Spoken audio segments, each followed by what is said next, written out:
welcome to Game Told. Today we're at the Arsenal versus Tottenham North London derby. The results is 1-1. I bumped into big Ty over here. Ty from AFTV, what's up, man? How you doing? What's going on? But I don't know what big, I think big fortunate, big lucky is more the right word. I think. Yeah, we're never lucky when it's against Spurs, we're always... Oh, you mean, well, I'm talking about me. Okay. I'm lucky. I would say I'm fortunate and very fortunate, very blessed, very lucky. No, lucky that Tottenham got a draw. Yeah, we should have won the game. We should have won the game. But the fact that we got a point shows a lot of resilience, commitment, and fighting spirit. Was you ever worried at any point in the game? Yeah, possibly when it's injury time. But I did believe we should have scored. And very disappointed. Also disappointed with the referee because she stopped the game at crucial time twice when I think we could have gone on to score. So disappointed, very disappointed about that. I'm not happy with the decisions. But at the end of the day, if you go into injury time 1-0 down and you still manage to grab an equaliser to come at one point, I think that's very positive. Yeah, she should have played the advantage twice. We were saying the same thing. Yeah, it's disappointing. But anyway, we move on. So where do we stand in the league table now? In the league, we're still top. 4 points ahead. So we're going to win it? Yeah, hopefully, if we can carry on. Today is probably a wake-up call. We should have put away a chance. I think we were unlucky not to score first. But listen, you can come back like that. I think it's good signs. We'll learn. There's a long way to go. We'll learn. We've still got 100% record at home. We just have to carry on, hopefully winning. But we face this every week, so we'll learn from it. Because there you go. Apart from Chelsea and Man City, everybody's going to try and do this. And like I said, Tottenham very fortunate to get that goal. And with the referee added as well, it's disappointing because fakes nearly conspired against us. Yeah, sad. Cool. All right. So on here, the channel Game Told. It's all about music. Okay. Everybody knows your music, man. Everybody. I don't know if everybody knows. I don't even know if everybody knows who I am. That's very kind. Everybody knows who you are. Well, at the end of the day. I don't know about that. That's kind. That's true. That's very fortunate. That's quite humbling. Yeah, no, you got a big fan base, man. I watch your stuff all the time. Yeah. Thank you very much. And I love the way you deal with the trolls as well. You know what I mean? They can't stand next to you, man. They're not ready for you. Yeah. Well, I think with the internet trolls, the thing is, listen, everybody's entitled to their opinion. And if you don't agree, that's fair enough. But when you start personally insulting, I think it's wrong. And I think that more people who are fortunate enough to be something, which I'm fortunate enough to possibly be, should give it back to them. Because it's like, because you're lucky to be where you are, people can abuse you and you must take it because you're lucky to being able to adopt something. I think it's rubbish. And I think the internet companies need to do a lot more. They need to do a lot more. It's ridiculous. Yeah, I agree because some of the stuff they say, man, it's ridiculous. You can't say it on the street because you can get arrested for it. Oh yeah, or something else could happen. You know. Exactly. They'll never say it to your face when they see you anyway. Exactly. So it's disgraceful. It's disgusting. Those people are internet trolls, keyboard warriors. They're absolute cowards, morons, Neanderthals, cavewomen, and that is the strongest I can say without saying foolishness like they do. They're trolls. You're all a disgrace. Yeah, in Ty's own words. All a disgrace. There you act go. like morons. You act like cavemen. You're Neanderthals. You're cretins. and so on and so forth. But anyway, like I said, it's the music channel. So I just want to fire a few quick questions over to you. Okay, it's going to be old school, new school, whatever. It's up to you. Well, old school is my favourite. Cool. Favorite rapper? I knew this was coming. That's a really hard one. I heard DJ 2. What's his name? DJ 2 Sorry. Manny Norte. Yeah. The other day on. Is it One Extra or Capital Extra? Obviously, and he was saying that 50 Cent is in his top 50. I don't personally. Yeah, that's what he said. I don't personally agree. Maybe he was trying to rhyme with the words, with the word 50. Well, do you rate 50 Cent? Oh, I rate 50 Cent. Yeah, 100%. I mean, his impact alone was amazing, wasn't it? When he came out with us. I think it's the beats. I think it's the beats. Dr. Dre. Absolutely, Dr. Dre, absolutely incredible. Yep. But rappers. Yeah, so favorite rapper. I'll break it down into 3 for me. Perfect. It's got to be the legend that is Rakim. Rakim Allah, yeah. Rakim Allah, yeah.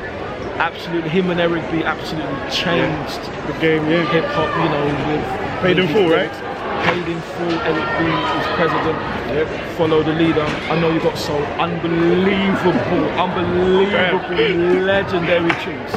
You know, when Ty said he was taking the old school, I didn't think he was going that far. But hey, let's go. Absolutely. I'm very well cultured in the hip hop game, so okay. I'm with you. Okay. So who's the next one? Cool. And then there's obviously LL Cool J. Yeah. I think he's incredible. Ever since he had Rock the Bells, I think was his first tune. You know, he had Radio.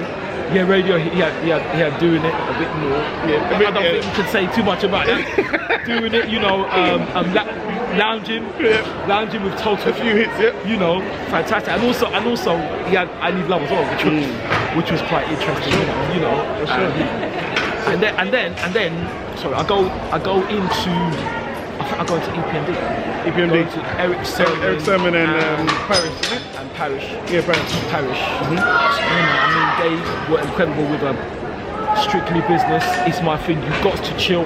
Unbelievable. That's what I'm saying. Unbelievable. And even Eric Sermon on his own, it's going down, which you can't talk too much about that. So absolutely amazing. And then just like music with Marvin Gaye. Yes, that's right. You see, look at that one. You know, so EPMD, they named all their albums with the word business, right? So it was Strictly Business. Oh my God, how can I forget? And then they had the crossover as well, and the crossover remix. Right, exactly. So unbelievable, you know, absolutely incredible. You got to chew. I think you got to chew. I think they used a Zap song. Oh, there's a sample. More, but absolutely brilliant. And I think for Strictly Business, one of my favourite hip hop songs of all time. I think they used Bob Marley, may his soul rest in peace. And I think they used I Shot the Sheriff. Okay. You know, so unbelievable. So you know, I think you got them. Then you got then it's hard. There's a few. Because you got groups as well. You got Ultramagnetic MCs, which were unbelievable. Cool Keith, you know, and you had the incredible chorus line, which I don't know if you at that time when the chorus line was, you know the chorus line. It's the chorus line. It's the chorus line. No, you don't remember? Possibly. Did you ever go to Westwood? Of course, 100%. Do you remember when in Temple? Yeah. I was there. Yeah. So when Westwood used to play Welcome to the Terror Zone, by Public Enemy, he would play that afterwards. Okay. And when he played that, the club went absolutely. So you used to go to Westwood, yeah? I used to go to Westwood. I tell people all the time, Westwood was full of goons. So Ty was in the midst of goons, handling his own. I like that. When you say goons, how do you mean? Oh man, it was rough over there. Yeah, I mean, and that, no joke. And that's because, not just to Westwood, he used to always say, big up to all the man locked down. Now, when you say that, that's fair enough, but it's not like it's a good thing to be in prison. True. You can make a mistake, but he used to say that it's a good thing to be negative and do foolishness, and that is wrong. Because like I said, they tear gassed the road one time. There was in one time when they stole the mics. And Westwood said, "I've got in Bingles." He said, "I've got no problem with that, but we need to do the show." Instead of saying, "If you don't give the mics back now, we're going to lock down the rave." It's things like that. You can't. The thing is, listen, people can make mistakes. We're all human, but to big up people doing bad things is wrong. True. It's wrong. True. So you know, but you're right. You're right.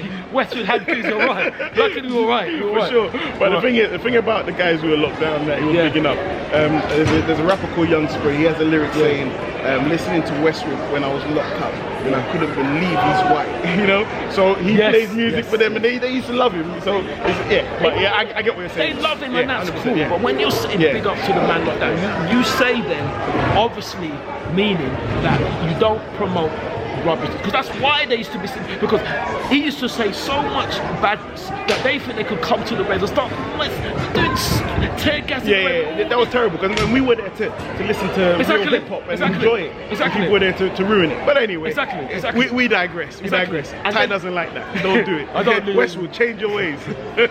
Even though Westwood's legend though, I don't understand that. But then I'm sorry, I'm going about the thing. Also, I'm going back even further. I can even go back to UTFO. With Kango Kid, Dr. Ice, Educated Rapper, when I think it was Beats and Rhymes, when Kango actually rapped backwards. He rapped his whole verse backwards. So the only rapper I've known to do that is Tech 9. Yes, And then, but I didn't know Kango did that. Yeah, Kango did it. So you actually, when you had the, because it's on vinyl, you actually had to play the record backwards to hear him actually rapping normally. See, I knew this interview was going to be of worth. Look at the history he's given us. It's unbelievable. So when you bought the vinyl, you had to play it backwards to hear what he was saying. Hear what he was saying. But then, you know, I've gone to think, and I've named a lot of men that come back, but I also have to pick up one of the best rappers I've ever heard. I didn't get to see her live, and that is one regret. The legend that is Roxanne Shante. Right. She was unbelievable. At that time, I think it was only her and the real Roxanne. But if I can remember correctly, with Westwood, she actually battled Fukan from Six to Sunday. Oh yeah. And she was beating him, but I think it was in the UK. No, it was America. Okay. Westwood had the tapes, acetate. Right. But what it was is that they said to Roxanne Shante, you have to stop cursing. And I think that was wrong. Obviously, you know what I mean? So that's why Fukan couldn't beat her. No, of course not. So she was hard. Roxanne Shante was incredible. I heard. Have you seen the movie? She's got a movie on Netflix. No, I haven't. Roxanne, So people used to come all over America looking for her. Yeah. Because that's how good she was. Because she was, to me, she was the best. She was as good as any other rapper. And to me, she's better than Fukan. Fukan would never beat her, but they said you have to stop cursing, which is fair enough. But then at the beginning, they said afterwards, and she couldn't, which is fair enough. But then when you have the thing, you don't if you have an MC battle, you don't change the rules halfway. You say beforehand, and then everybody knows what they're doing. Exactly. And that's why Fukan won, because Fukan would never beat him.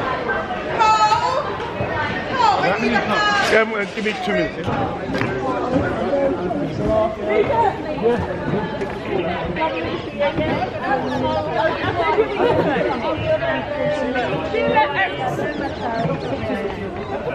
Sorry guys, we had to relocate. I mean, Ty was getting mobbed in there. I mean, when you're trying to interview a superstar, you know how it goes. Superstar, I don't know about superstar lucky. I don't know. Cool.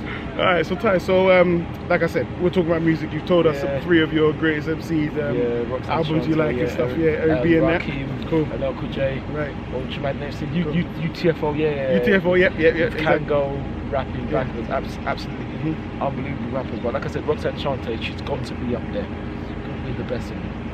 She was absolutely an incredible rapper. I don't think possibly because she's a woman she gets the credit she deserves, because she is who Nicki Minaj bases herself. Yep. You're right.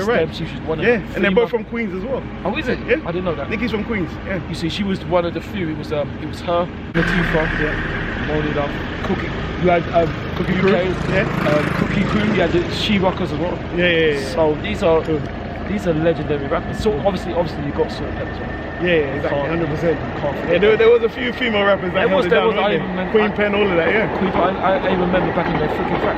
You know, rappers like that. So it's amazing. Hip hop at that time was like my life. So you know, it was incredible. I just feel so blessed, so humbled, so privileged, so honoured, so flattered to be able to have lived that, because old school hip hop. Is the one for me. I even talked about people like the new stuff. But I'm more old school. I'm old school. You know, I haven't even mentioned people like Slick Rick. Oh shit! And he's from here. Yeah, exactly. You know, Dougie Fresh, Tila Rock. Right. You know, third base as well. I think that words of wisdom. And I haven't even mentioned the Beastie Boys, who were the only white rappers, them and Third Base, and on Def Jam. Absolutely, and the Beastie Boys were up there. They were up there. They were fantastic. We had Master Ace. I think Master Ace. He done MCA. He done his own thing, the drum machine, all that. You know. Of course, yeah. You know, so you got it's incredible. It could go on for ages. Ty's giving us a real hip hop history here, man. You guys pay attention. You're very kind. You learn a lot. You learn a lot from Big Ty. You know what I mean? So is it safe to say your 2 loves are music and football, or is it music and Arsenal?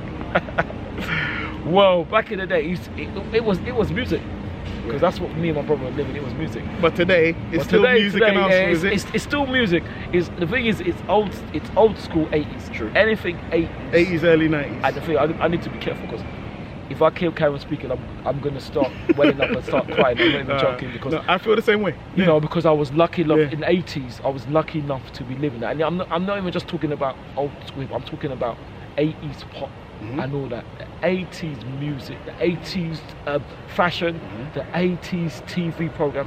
That's what I still live now. So So one of my two loves, it's got to be Arsenal more now. But then that's not only the men. That's our women who we've watched today. That's our academy and all our age groups. Any of the team that I'm lucky enough to be able to watch. Oh yeah, and Nigeria. Obviously, I want England to watch. Obviously, and Nigeria as well. You know. But I suppose so. Those are probably two of my big loves, especially 80s music, 80s hip hop, 80s music. Anything 80s is just quite emotional. So you know, Afrobeats is popping off right now. And the Nigerians are leading and flying the flag. Yes. Well, Burna Boy. Burna Boy with them. So who's your favorite Afrobeat artist right now? It probably is good. It's probably going to be Burna Boy. Burna Boy over Wizkid. Yeah. Okay. Cool. No problem, man. Okay. What about you? Me, I like Wizkid because the last album he dropped, Welcome to Lagos, amazing album. So, I heard that. You need to listen to it. It's very, very musical, like proper stuff. Yeah, so I really enjoyed that. Well, Burna Boy is good as well. I enjoy Burna Boy's album. Giant of Africa is called. So so that was great. Well, that's deep. That's very profound. 100%. So so you know when we're in the stadium and we're singing all these Arsenal songs, where do you think they come from? And everybody learns them so quick and you know, how does it work? Boy, it's amazing. I think it's songs that people hear and they just recycle them. You know, and the funny thing is, there's a lot of things I won't say on there, but there is one good one which was a song by Craig David, and they turned it round into a song, which I'm not going to say because it's a very crazy song, but it's amazing. I think these people are very, very talented, and I think that they should be writing lyrics for the likes of Alicia Keys and Beyonce. Right, yeah, 100%. It's unbelievable. 100%. I don't know how they turn it around. It's amazing. It's very clever lyrically. It's unbelievable. Even on AFTV, there's about 2-3 people that come on there and they just make up songs and then come and sing. It's crazy. It is crazy. It's amazing. It's unbelievable. I don't know how they do it. And obviously, Don Robbie used to do music as well. Yes, he did. He was a music man. He was a big time DJ back in the day. And he had a few hits, reggae top 10 hits, right? He had Proud to Be Black and No Sniff, One Sniff, and One Sniff as well. It's called White Sniff. No. I think it's called One Sniff. One Sniff. Sure. Okay. I don't know. I don't say the wrong word. But the thing is, Robbie's still got skills because there was a time when he battled some MC. Spurs. Yes. Yeah. He was magnificent. He said, you got Alibaya, Arsenal taking the. You got Cannon. You got Alexis. Yeah. Why? True. Robbie's a fantastic lyric. Yes. And he knows music as well. So 100%. Yeah. I'm gonna try and get him and then interview him as well, and I'm sure it'll be as legendary as it has been today. Well, Ty, I'm not gonna take any more of your time. Thank you so much, man. Oh, thank you very much. Thank you for interviewing me. Everybody, go check out Ty on AFTV. Yes, he hasn't got his own channel yet, but you got Instagram, haven't you? Yeah, I've got Instagram. Clock and Ty is his Instagram. Yeah, but check him out, man. He's so entertaining. If you're having a bad day, you watch Ty. Trust me, you're gonna be so happy at the end of it. Thank me later. Bad day, Daniel Powell. You see? This is the next time I see Ty, we're gonna do this thing where I'm gonna say certain words and he's just gonna pick on them and tell me album titles or song titles. And then, he's really good at that. His brain's wired differently when it comes to music. I mean, we ain't ready for it. We're honoured to have you, bro. I'm honoured to be on it. But listen, at the end of the day, the thing is, it was the watch along. The watch along brought out the musical side because I just started. It started coming. It started coming in my mind. So. Yeah, those watch-alongs were legendary, man. They were legendary. We were so fortunate to be part of it.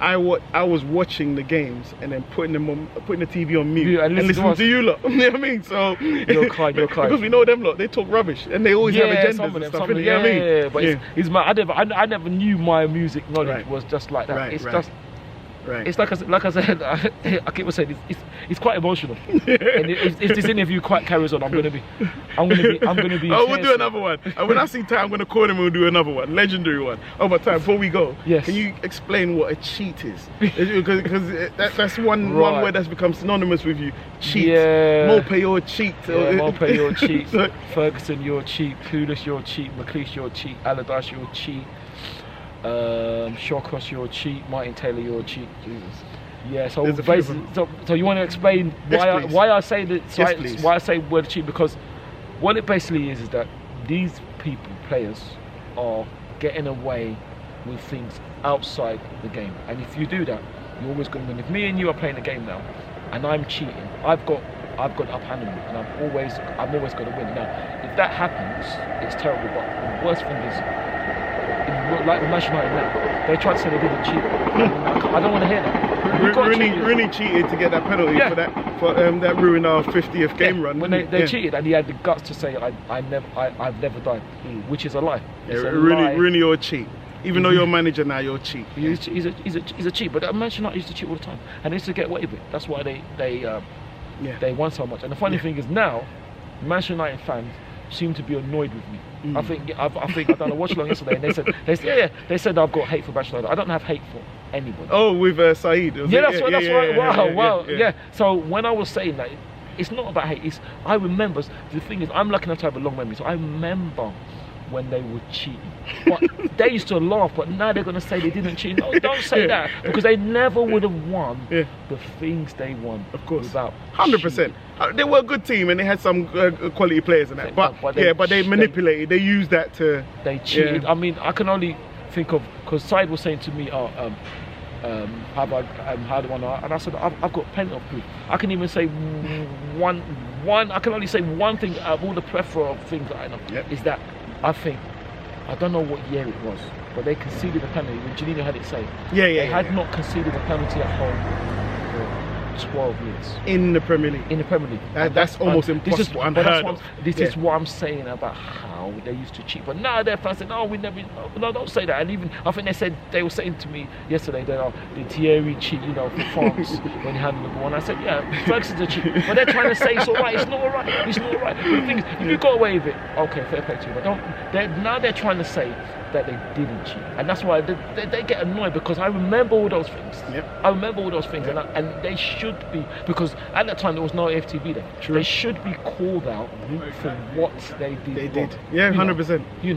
And Ty, you're doing a good job at that. Thank you very much for speaking for all of us. Man United, you're cheats. I like flex though. I like flex. Flex. But flex aside, no, they know when I chat to them, they know it's true. They know it's true. So they can't. But they don't admit it. But that's why the Manchester United fans get upset. Because they always say, "What am I talking about?" But they know it's true. So that's what I mean. Why don't you admit that you cheat? But no, they don't want to admit that they're cheating. They don't want to admit they're cheating. I can remember with Rude fan cheat himself, where it all started. When he come through, kicked Laren in the chest. But yet Patrick got sent off. And they talked morning about Keaton. No. They got away with a lot of cheating. Speaking of Van Nistelrooy, I remember watching the Euros, and you were really behind Holland, and you were supporting them. And as soon as the camera panned onto Van Nistelrooy, you went hysteric. And he said you wanted to lose. He's one of the biggest cheats. And the funny thing is, Patrick, our legend, invincible captain, Vieira, obviously, he said that he's a cheat. But the thing is, Patrick is clever, because the thing is, right, he said it when he went to Italy, and all the press was saying, why did he say that? You're not going to say it again so bad. Of course not. Absolutely. He was one of the worst. And when you missed that penalty, that was fantastic point to Justin. But in the cheating game now, he stamped on silly Ashley's knee, and the linesman gave a goal kick. Now, if there was VAR now, if you look at VAR now, you look at Manchester United's trophies, you cut them in half, because none of those, because if it gone to VAR, they would have been down to 10 men every week. 100%. 100%. It's unbelievable. But it also shows the fact that even in those times, Manchester United dominating time, we still were able to win the league at Old Trafford and go invincible. And that's what gets them. Because when they won the treble, it's all about Manchester United. But soon, Arsene comes and moves Ferguson outside the way. Patrick comes now and steps to Roy Keane. It's all changed, and they didn't like it. And that's why I've got a long memory. And I always say, when people are going to argue with me about football, make sure you argue about everything. Get your facts together. Absolutely. Because with me, I go back to the 1930s. People said, I wasn't born in the 1930s. but you know that's not the history. So know your history. So that's all. And thank you very much. I will always keep on slamming that what he is wrong in football. you know, and the Chiefs, because they wanted. I think when we beat, when Liverpool beat Manchester United 5-0, I think Neeks. Because we don't watch it on the box. Neeks will say that respect Ferguson. I said I do respect him. We stood the cheat. I was laughing at them because Solskjaer's one of them. Solskjaer's one of them. They're the biggest cheats that the game in this country has had the misfortune. And I will always say it. And I will say to any Manchester United fan, if you don't think that you cheat, you come and prove it, because you never can. Of cheating from all of them, and they know they do it. They know they. But it seemed to be they were laughing about this. It's not cheating. The other thing about it is they've won already. They've got the trophies. So why not just admit it? You know, it's what it is. But anyway, but they don't. That's what I mean. If you cheat, you don't want to. Don't because that's something. But the thing also, what I find out is in football, people have short memories when it's. Oh yeah, 100%. You know, because when they were cheating at the time, they were laughing. But now, oh no, we didn't cheat. Their history is built on cheating. Yeah. And that should never ever be forgotten. And it's like something else, which I will say off there about history, which I can't say for obvious reasons. That's what it's built on. There you have it. Anyway, so Arsene Wenger's got a new movie coming out. Will you be checking that out? Absolutely, I can't wait. The Invincible goal, the greatest, like Usain Bolt. They're unbelievable. I can't wait to see that. Can you teach me to say that? Greatest. Greatest. I mean, you have to sort of have to sort of try to roll your tongue. That's it. That's it. And then you just say words like you just go greatest. So that's it. And you just try to roll it. So it comes on your tongue. So you go greatest. Gotcha. To roll it off your tongue and all that. Cool. Anyway, guys, look, this has been Game Told. Clock and Ty, or Ty from AFTV. You know, check him out, like I said, and yeah, man, appreciate this for real. You've been a stand-up dude. We've had a history in music and football, in Premier League especially. Thank you very much. So yeah, so thank you guys very much, and peace out. Thank you. Peace.